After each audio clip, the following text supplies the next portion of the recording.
Hi friends, Vijay என்ன பண்ணுறாங்க? தாத்தா வீட்டுக்கு போகிறாங்க. அங்கே கரெக்டாக வெண்ணிலா, ராகினி, பசுபதி அவங்க மாமா எல்லோரும் இருக்காங்க. எதுக்கு நீங்கள் இங்கே வந்திருக்கீங்க? என் வீட்டில் இருக்கிறது நீங்கள் யார் அப்படின்னு கேட்குறாங்க. எல்லாரையும் வேணால் நீ கேட்கலாம்ப்பா, என்ன நீ கேட்க முடியாதுப்பா அப்படின்னு சொல்லிட்டு ராகினி வராங்க. என்ன ரொம்ப மண்டையாக பேசுகிற அப்படிங்கிற. ஆமாம், இந்த வீட்டு மருமக. யார் இந்த வீட்டு மருமக? உன் புருஷனுக்கே இந்த வீட்டில் இடம் இல்லை, இது எங்கள் அப்பாவோட சொத்து தெரியுமா அப்படிங்கிறாங்க. அதுக்கப்புறம் வெண்ணிலா பார்க்குறாங்க. இங்கே பாருங்கள், எனக்கு எல்லா உரிமை இருக்குது, நீங்கள் மோதிரம் மாற்றி எனக்கு கல்யாணம் பண்ணியிருக்கீங்க. ஐயோ படுத்தி எடுக்கிறாளே அப்படிங்கிற. அங்கே பார்த்தீங்கன்னா ரிப்போர்ட்டிங் எல்லாம் வந்துடுறாங்க. எதுக்குங்க ஒயமாக இங்கே மைக்க தூக்கிட்டு வரீங்க அப்படின்னு இங்கே விஜய் கேட்குறாங்க. இங்கே பாருங்கள், அவங்க தான் வர சொல்லியிருந்தாங்க, நீங்கள் தாலி கட்ட போகிறீங்கன்னு சொன்னாங்க. என்னது தாலி கட்ட போகிறேன்னா? ஆமாங்க, விஜய்க்கும் என் மருமகளுக்கும் கல்யாணம் அப்படின்னு சொல்லிட்டு இங்கே இருக்கவங்க தான் யாரோ பசுவாமே சொன்னாங்க அப்படிங்கிற. ஐயோ பசு, நீ நான் சொல்கிறத கேளு, உனக்கு உடம்புல உசுறு வேணும்னா ஓடி போயிரு அப்படிங்கிறாங்க விஜய். என்னப்பா தம்பி இப்படிலாம் சொல்கிற? அதெல்லாம் முடியாது, நீ இந்த பொண்ணுக்கு தாலி கட்டியே தீரணும், இல்லைன்னா அந்த பிள்ளை பார் எழுதி வச்சிருக்குது, எழுதி வச்சுட்டு இந்த பார் எவ்வளோ மாத்திரை இருக்குன்னு எல்லாத்தையும் க்ளோஸ், நீ போக வேண்டியதான். கம்பி என்ன அப்புறம் நீ சொல்லிக்கிட்டு இருக்கியே காவேரி என் பொக்கிஷம், காவேரி என் உலகம் உயிர்னு, அதை எதுவுமே அனுபவிக்காமல் நீ ஜெயிலுக்குள்ளே போவ. இப்போ அவள் உயிரோடு இருக்கணும்னா, நீ ஜெயிலுக்கு போகாமல் இருக்கணும்னா இந்த வெண்ணிலாவுக்கு தாலியை கட்டுற அப்படிங்கிறாங்க.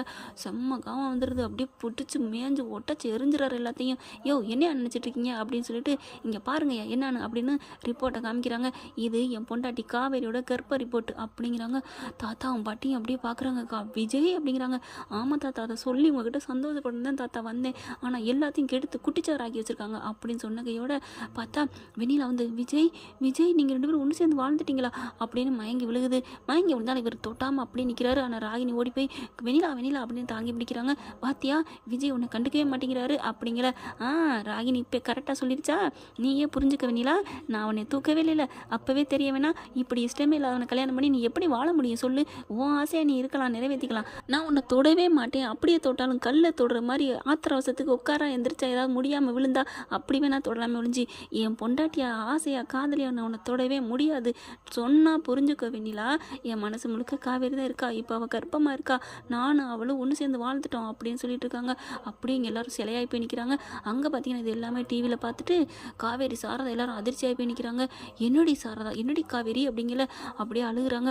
என்னமோ ஒன்றுமே இல்லைன்னு சொன்னேன், என்னடி இப்படி கொடியை கெடுத்துட்டு வந்து நிற்கிற, ஐயோ நான் அடிக்கிறாங்க. அம்மா ஏமா அடிக்கிறேன்னு கங்கா கேட்க, என்னடி நீ வாயை மூடிட்டு போங்க அப்படின்னு சொல்லிட்டு சாரதா ஆடுதுங்க. கொஞ்சமாவது சந்தோஷப்பட வேண்டாமா?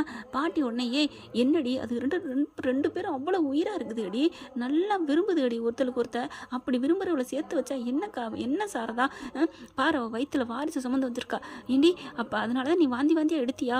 ஆமாம் பாட்டி. அப்போ கங்கா வராங்க. காவேரி அப்படின்னு கட்டி பிடிக்கிறாங்க. நீ எனக்கு முன்னாடியே அப்போ மாசமாயிட்டியா? நான் ரொம்ப கஷ்டத்தில் இருந்தேன்டி, நீ இப்படி கஷ்டத்தில் இருக்கியே, நான் மட்டும் உண்டாயிட்டேனேண்டு சந்தோஷம் அப்படிங்கல. என்னங்கடி, நான் பாட்டுக்கு இங்கே வேதனையில் நின்றுக்கிட்டு இருக்கேன், உன் வாழ்க்கையை என்ன பண்ணுன்னு தெரியாமல் இப்போ உன் வயிற்றுல ஒரு குட்டியா, அதை வச்சு நான் என்ன பண்ண போறேன் அப்படி இப்படின்னு சொல்லிட்டு இருக்குது. பயங்கரமாக சண்டை போட்டுக்கிட்டு இருக்காங்க. இங்கே விஜய் என்ன பண்ணுறாரு, வேகமாக பார்க்குறாங்க. இங்கே விஜய் சண்டை போட்டுட்டு இருக்காங்க, இங்கே காவேரிகிட்ட பயங்கரமாக திட்டுறாங்க. உடனே சாந்தி பார்க்குது. காவேரி, இனிமேல் நீ முடிவெடுக்கிற கட்டத்தில் இருக்கடி, நீ நல்லா முடிவெடு, உன் மேலே உயிராக இருக்கிற உன் புருஷன் புள்ள முக்கியமா, இல்லை உயிர் பாசம் நினச்சிக்கிட்டு வெட்டி வீராப்பில் இருக்க உங்கள் அம்மாவோட அன்பு முக்கியமா, நீ தெளிவாக எடுத்துக்கோ. இங்கே எல்லாரோட ஓட்டும் உன் புருஷன் பக்கம் தான் இருக்குது, என்ன சொல்கிறீங்க அப்படிங்கிற. குமரன் கங்கா 50 பேருமே விஜய் பக்கம் தான் அப்படிங்கிறாங்க. காவேரி அம்மா மட்டும் செம்ம காண்டாகிறாங்க. அதுக்கப்புறம் இங்கே பார், அதெல்லாம் முடியாது, எத்தனை பேர் கரை புரண்டு வந்தாலும் சரி, இந்த குழந்தை வேணாண்டி அப்படின்னு சொல்லிட்டு வேகமாக என்ன பண்ணுறாங்க, வாடி கிளினிக் போவோம், டாக்டர்கிட்ட போவோம் அப்படிங்கிறாங்க. எதுக்கு, அது வேணாம் அப்படிங்கிற. அம்மா அதெல்லாம் முடியாது அப்படிங்கிறாங்க. இது என் உயிர்மா, என் உலகமா, அவர் என்ன சந்தோஷப்பட்டார் தெரியுமா அப்படிங்கிற. என்னடி சொல்கிற? ஆமாம், இப்போ நான் அவர் கூட தான் இருந்துட்டு வந்தேன், போதுமா?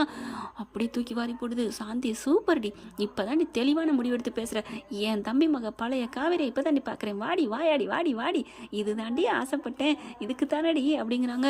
குமரன் வந்துட்டு, காவேரி கொஞ்சம் பார்த்து பேசுமா. என்னம்மாம்மா, நான் என்னம்மாம்மா பண்ணேன், நான் என்ன பண்ணிட்டேன், கல்யாணம் ஆகி புருஷன் கூட இருக்கிறேன், புருஷனோட பிள்ளையோட கொஞ்சம் வாழ வேண்டாமா, நான் அவர் எனக்கு இஷ்டம் நான் சொல்லிட்டேனே அப்படின்னா. சாரதா அப்படி பார்க்குறாங்க. என்னடி சொல்கிற?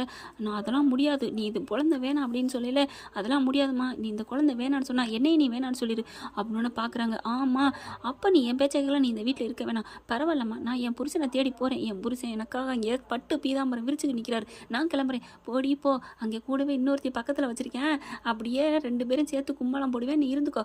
அம்மா அந்த மாதிரி மட்டும் என் புருஷனை சொல்லிடாதம்மா, அவர் ராமச்சந்திரமூர்த்தி மாதிரிம்மா, என் காவேரி என்ன தவிர, இந்த காவேரி தவிர எவளையும் சீண்டி கூட பார்க்க மாட்டார், நல்லா தெரிஞ்சுக்கோங்க, நாங்கள் நல்லா வாழ்வோம், வாழ்ந்ததுக்கப்புறம் அப்போ எங்கே வச்சுக்கிறீங்க அவன் மகரைன்னு பார்ப்போம் அப்படின்னு சொல்லிட்டு டக்குன்னு இறங்குறாங்க மாடிப்பிலேருந்து. அப்படியே மாமி பார்க்குது.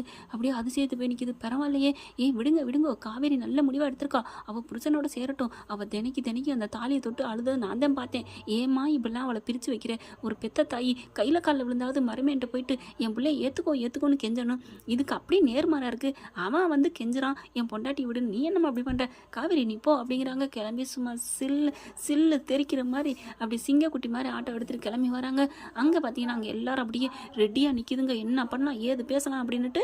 ஓகே ஃப்ரெண்ட், பார்க்கலாம் இப்படி தான் போல இந்த பகுதி அடுத்த பகுதியில் பார்க்கலாம். இந்த பகுதி பிடிச்சிருந்துன்னா உங்கள் பொண்ணான கையில் ஒரு லைக்கை போட்டு சப்ஸ்கிரைப் பண்ணிடுங்க. Thank you friends.